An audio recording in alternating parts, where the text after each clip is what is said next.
Thank you very much. And thank you all for having me back. So today I am going to be talking about what I refer to as the bonfire of the profanities. When you work in this industry for 25 plus years... No. Hey, I got gray. Let me see here. I was told I had to do that. Didn't think that was going to happen, did you? All right. So this is one of those things. He is actually quite evil because... He's got to turn it on first. Yeah, step forward on. Because I can't hold still. And there's no remote mic, so I have to, if I start walking around, I'm going to do a whole Alex Hutton, and I'm not going to do that today. But I am Dave Lewis, and you can find me on Twitter as Gattaca, because I've been told I should do that at the beginning of a talk, so there you go, if you want to have horrible things happen to you. I like to go around the world and giving talks at lots of conferences, because I like to share the stories that, yeah, okay, I'll just keep going. So this is my third time here. Now, the first time I was here to talk about the attackers, the people that are trying to break into your systems. That was called Barbarians at the Gateway. Last year I came back and I was talking about once they got in, the attackers in the throne room. And now here I am talking about trust. Specifically, zero trust. And if I could have a show of hands of how many people are sick and tired of hearing that term. Excellent. I'm going to put it in terms of risk and the things that we should have been doing for the last 30 years.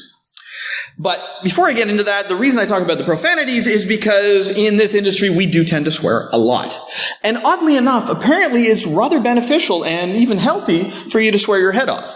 Now, because my boss asked me nicely to not get too dark onto the profanities, I have pulled it back a little bit, but the good people at Effin' Birds have allowed me to have Effin' Birds in my presentation, so I'm quite happy about that because they are Canadian. Oddly enough, so am I. To clear up a couple of things, I brought this up the first time I gave a talk here. We are not all lumberjacks, but some of us do have a very inherent interest in law and order and things to that effect. Hello, Mick. And, I'll tell you what it's all about, but first we'll get right to it. So what's the big idea? When we're talking about zero trust, we are talking about reducing the risk, reducing that surface so that the attackers can't get away with horrible things. And that's because we talk about things like the perimeter. Oh, I have a firewall. Everything is fine. I literally sat in a meeting after a penetration test where the CIO looked at me and said, it's okay, we have a firewall. Meanwhile, the penetration testers had a nice thick report like that. They had completely compromised everything. The perimeter is not what it used to be. So that idea is very much a deprecated notion.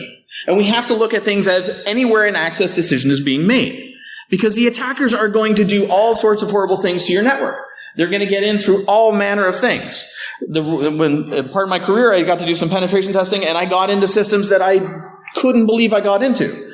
I was working for the Defense Department in the United States at one point as a contractor. They didn't seem to care I was a Canadian. And in one system, they brought it out, and they said, look, we want you to break into this. This was the sponsor for this program. He sat me down in front of a keyboard. I had never seen this system before, and it had some brass from the military standing behind and said, try and break into it.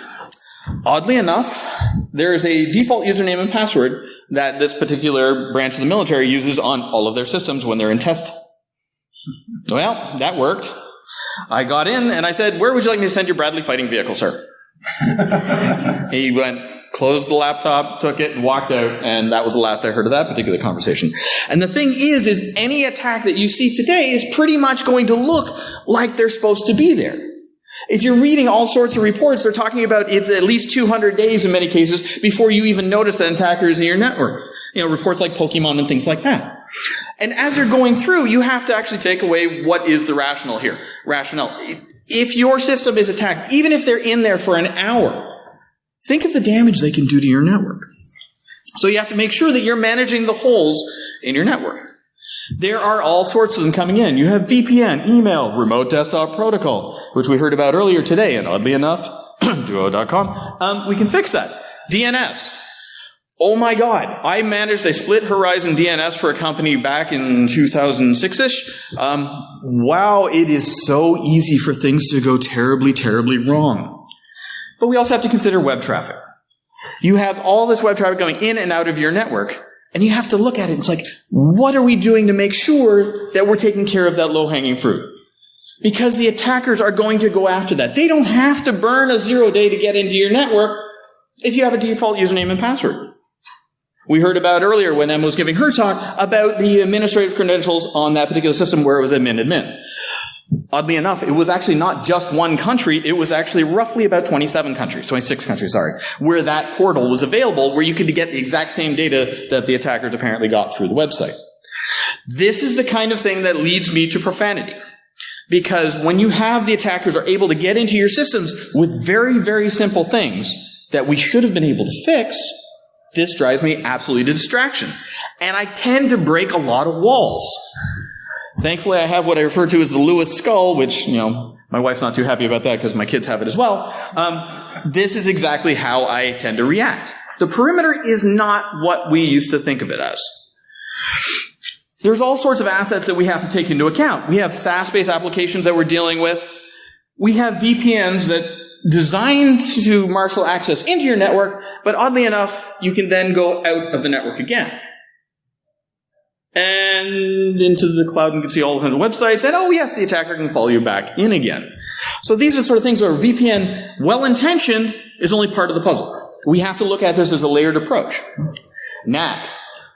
Man, this drove me crazy when this first started coming out, but the idea here is very simple. You're able to, marshal access to the network.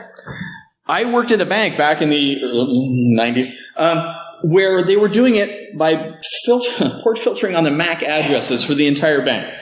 55,000 employees manually setting the MAC addresses for this entire company. Let's just say that NAC actually was a breath of fresh air. But it didn't stop you from taking the system home and attaching to the internet and downloading all sorts of wonderful things, which I have had to live through in a couple of organizations. You have to address the risk. What is the risk in your environment? What are you trying to fix? Hello, come on in. All right. We have to look at it as reducing risk. Always about that, because otherwise we're getting lost in the minutia. We're getting wrapped around the axle on things that just don't matter. Back in 2003, the Jericho Forum was talking about deperimeterization. This was basically the forerunner to what we now know as zero trust. In 2010, John Kindervag, when he was at Forrester, came up with this term. This term is now, much maligned at this point, but it gets the point across. It actually got people to pay attention. And when you're talking about zero trust, you're talking about network zone segmentation, user management, all of these different components that we should have been taking care of all along. This is getting back to the core fundamentals. This is returning to zero, making sure that we go back and start addressing the things that we have neglected over time. So what does zero trust really mean? And unfortunately, there are so many vendors out there that are saying all sorts of different things, like, oh, you can be zero trust certified. No, that's not a thing. If you buy this box and plug it in, you're going to be zero trust ready. No, none of that works. You want to make sure that you're understanding what the messaging is. Zero trust isn't a game of increments. You are trying to make your environment incrementally more secure as you go along. It takes some organizations years in order to accomplish this, and I'll talk about that a little bit in a moment. You want to make sure that your messaging is on point.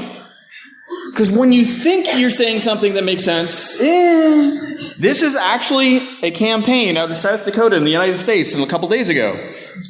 It's a very serious issue, but damn. You want to make sure that when you are getting your messaging across, you don't come across looking like a nincompoop. Because all of a sudden the entire internet is there and they're going to pop up and say, hey, how you doing? Zero trust really is about everything is on fire. That's the easiest way for me to articulate it. You want to look at it as everything is open season. Now, I've said this before, but I'll reiterate this, where back in around 2003, or actually closer to 2004, I had proposed making all the laptops and desktops in our organization bastion hosts, and then exposing them to the internet. Yeah, they didn't like that at my company, but I didn't realize how far ahead of the game I was. It was just more of a case of I got tired of managing all of these zones that we had implemented, and I thought, there's got to be a better way to do this. You've got to make sure that you're extending out how you're going to look at security, because that original traditional perimeter is gone. In every organization, no matter how you slice it, it just doesn't exist anymore. And the more that I hear people saying, it's okay, it's inside the firewall, the more I tend to lose my mind. We want to make sure that we are addressing things in a correct fashion. We like to think of ourselves as environmentally friendly. I brought this one up before, I'll bring it up again. don't reuse your passwords. The attackers know that we have opposable thumbs, but we really aren't that far beyond, ferrets. And we want to make sure that we're doing a better job. You have password managers, you have multi-factor authentication, you have biometric, you have options. Because static usernames and passwords are no good. If you have a key with your house information or a picture of your family or something like that, and you drop it on the sidewalk when you're off to work, an attacker can come along and go, oh, free house. Go, open the door. Doesn't mean that's the right person coming through the door. Static usernames and passwords have really failed us. And data breaches are going to keep happening as we go along, because we need to address this in a more cohesive fashion. When we look at things like various reports out there, the Verizon DBIR, IDC research, things like that, 81% of breaches involved weak credentials from one report, and 70% involved compromised devices. Why? We want to make sure that we are doing a better job. Now, every time I give a talk, I talk about the types of data breaches. Informationisbeautiful.net is like eye candy for me. This particular slide here is from 4 years ago. This was data breaches 4 years ago. Then 2 years ago. Then Information Beautiful said, okay, we have to rejig how we're doing our presentation because nobody can read that mess. So they did this. That was 6 months ago. This was yesterday. We can do better. Or I'll see you in hell. At this point, I need a little bit of coffee.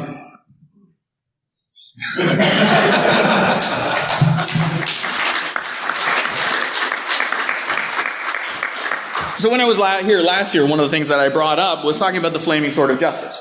This is the old way of doing security, where you would be, how do I get to know?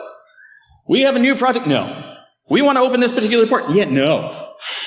Doing nothing to enable the business. As security practitioners, we have to be there to champion the business and help them get things done safely and securely. We need to make sure that we are part of the solution and not being relegated to, oh, they're just a cost center. We don't want to talk to them anymore. You know, you've had that conversation before. When you're looking at where your users are, it shouldn't matter where they're physically located. I have been a remote worker for over 15 years now. It's a bloody fantastic thing at times. But I should be able to have the same experience in a coffee shop in Toronto that I have in an office in Dublin. There really shouldn't be any variation. And that's why Zero Trust is a good thing, because you help build that framework so that the employees can operate within it in a safe and secure manner. So, there's some great examples out there. Google ran out their version called BeyondCorp. Now, this is how they got to their version of Zero Trust. This took them 7 years to implement. So don't lose heart if you are going down this path. If this is something you want to entertain, I'm all for it. I definitely am in favor of it. But it took them 7 years, so you can set that as a benchmark. They had an entire dedicated team to get to that point. Intel this is their version of Beyond the Edge. But this is good because both of these companies are showing, in addition to the likes of Cisco and others, how to get to a Zero Trust model by eating their own dog food. So why is this awesome? The simplest way is multi-factor authentication is the gateway drug. I always like to look at that as the gateway drug, rather, to Zero Trust.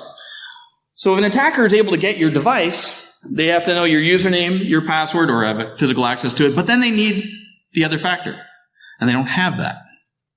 So you're limiting the ability of the attacker to cause any sort of trouble. If they breach a database and they're able to dump all the information and have all your usernames and passwords, what they like to do is take them and run them against various other sites and see if they can gain access. And if they can, then they will just keep iterating until they have all the access that they can get. But if they have multi-factor authentication enabled on all these accounts, and I'm not talking about SMS, although that's not so bad. It's much maligned, but still better than a kick in the head. You want to make sure that you are limiting the attacker's ability to do what they need to do. You need more than a password. You need to be able to check the hygiene of the device that's attaching to your network. If you're doing bring your own device, that's fantastic. Go for it. Fill your boots. But make sure you are setting it up in such a way that you have a risk profile that is associated with your organization. What is the risk if somebody comes in with their own laptop?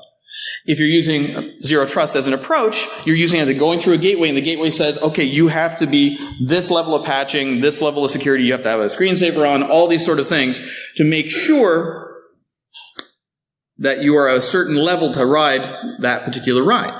So when they get into the network, then you know that you have a certain level of trust that it's going to be okay.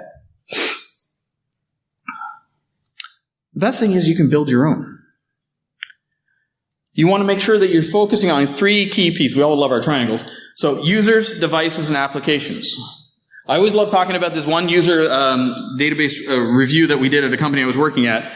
We went through, and there were 10 users in this particular database that had super user access that did not work at the company anymore.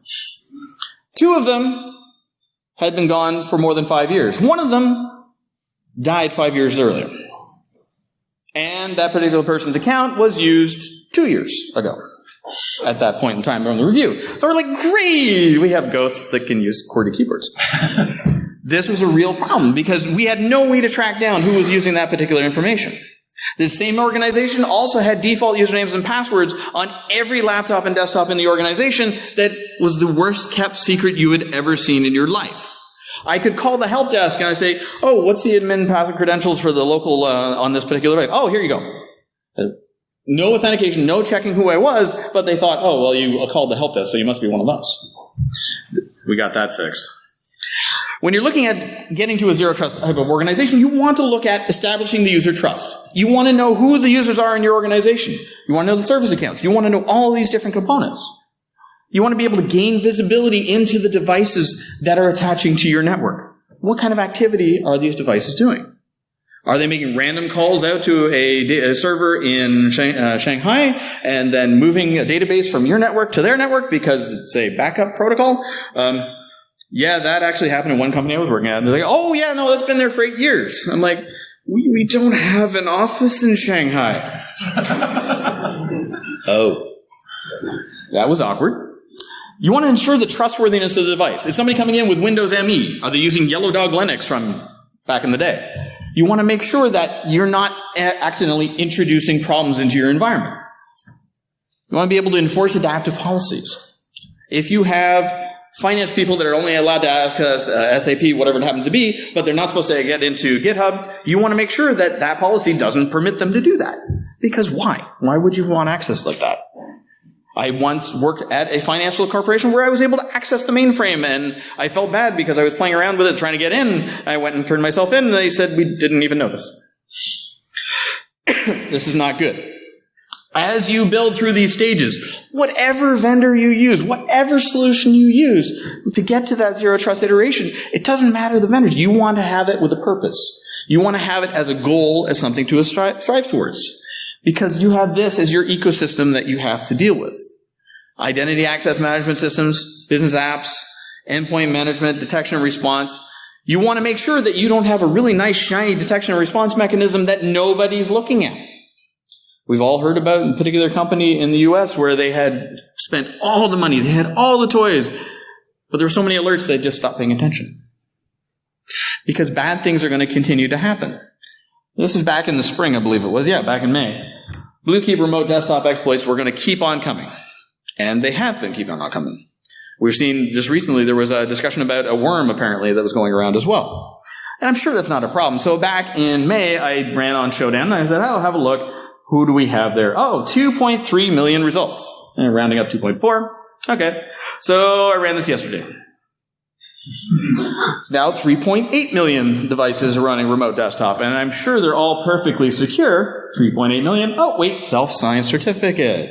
First result. I went through there. Oh my goodness. There is a certain, there's a certain provider in China that really should have a look at their stuff. But it's not only there. We have to look here in Dublin. Bluekey is unpatched on that many systems in Ireland right now.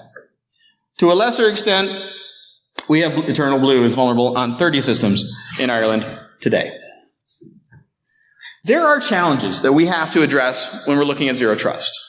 One of them is selling it into management. Because they see that and they go, oh, zero trust, that sounds so negative. All right, let's call it trusted access. Let's call it risk reduction. Whatever works to get the job done. Because somewhere along the lines, we lost our trail of dealing with the core fundamentals, of dealing with making sure we have log management, making sure that we are looking through at the users, network zone segmentation, all of these different core components that help build a secure enterprise. You want to be able to make sure that your policies make sense in a zero trust environment. One organization I worked for, we went through all the policies, and this was not a zero trust endeavor back then. This was back in 2008, I think it was. One of the policies had nothing to do with anything we couldn't understand. It said we had to be certified in a particular certification that made no sense. No one had ever heard of it. I went searching through, I couldn't find anything online until finally the person who had implemented it years earlier was still at the company and fessed up as to what it was. One night, she was trying to get this all done. She had this one policy left to do, so she did a copy and paste on a swimming certification. And did search and replace on certain words to make it look like it was a security thing. Wow. When you're looking at a zero trust approach, you want to look at it as a game of increments. You want to go through little bit by little bit. Look at multi-factor authentication. Look at locking in your devices. Looking at all these things that may seem overly simple. But these are core fundamentals that somewhere along the lines we got lost and started chasing after, ooh, shiny, look at that, we got a 0 day. I don't give a damn about a 0 day anymore when I'm looking at databases that haven't had their quarterly patch cycle for 3 years. You know that happens because I've been in environments where it is. You want to look at user trust. You want to make sure I'm a big fan of repetition. Establishing user trust. Who are the users in your environment? You want to go through and discover what is on the wire. One organization I was in, we went and we did a scan of everything, and they said, okay, you have 30,000 plus devices on the network. We scanned it, there was 45,000. They couldn't tell us why there was all the other devices.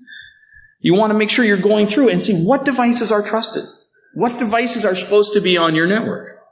What are the untrusted ones? Do you even know? In that environment, we had no idea. We found a lot of devices that had not been patched in years. And they were in extremely bad shape. So once you find these devices, you want to bring them up to a level that is what you consider trustworthy in your environment. And this all goes back to that risk discussion.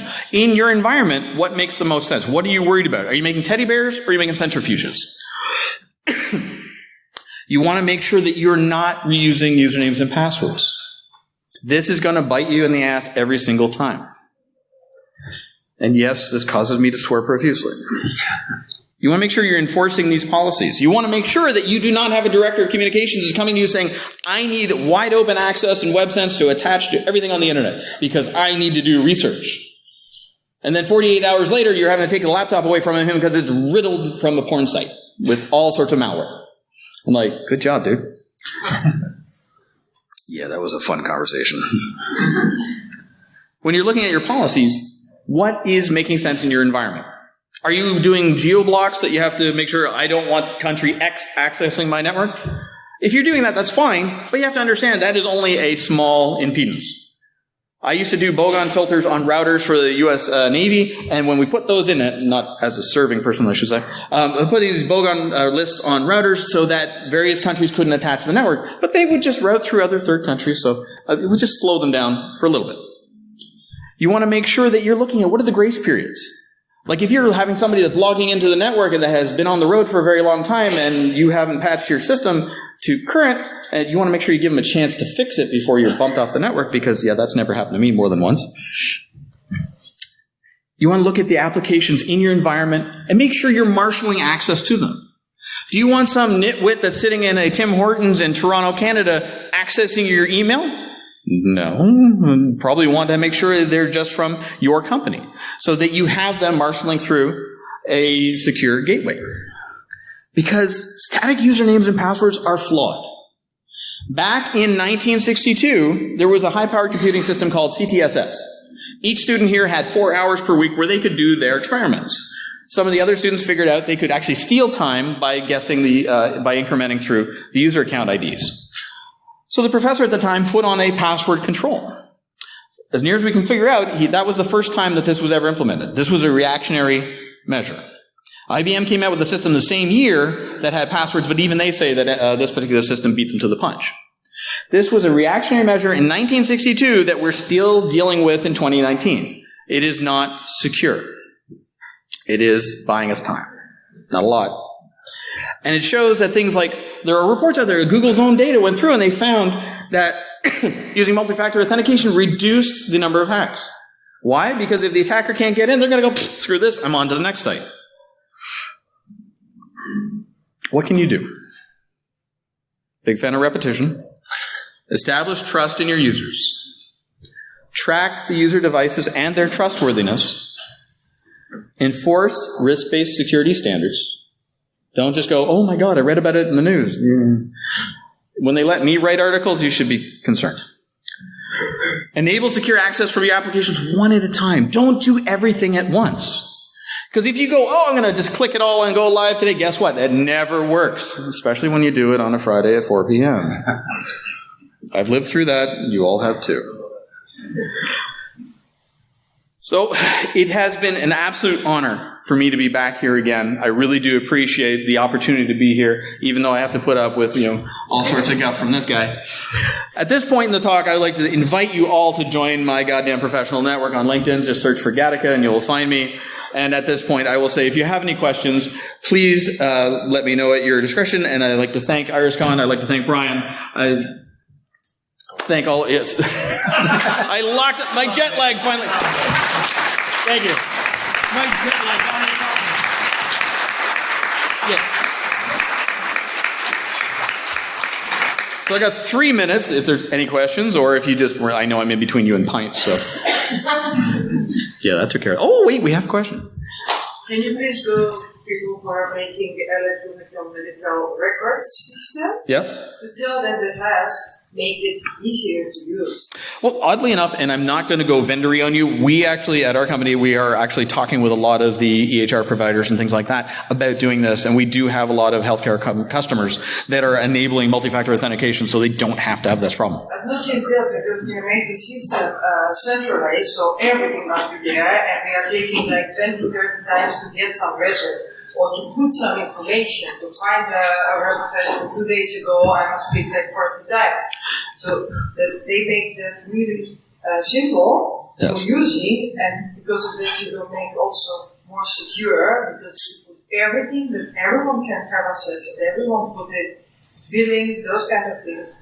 I think that help and medical professionals to have a while time and to make it more secure. All right, so what she's talking about is about organizations, particularly healthcare organizations, consolidating all their information in single repositories. Unfortunately, that is not specific to just healthcare. We see that in a lot of organizations, and making sure that you're managing that access in a sane, risk-based approach is really fundamental. Yeah. Any other questions before Pines? Nope. You're free to go.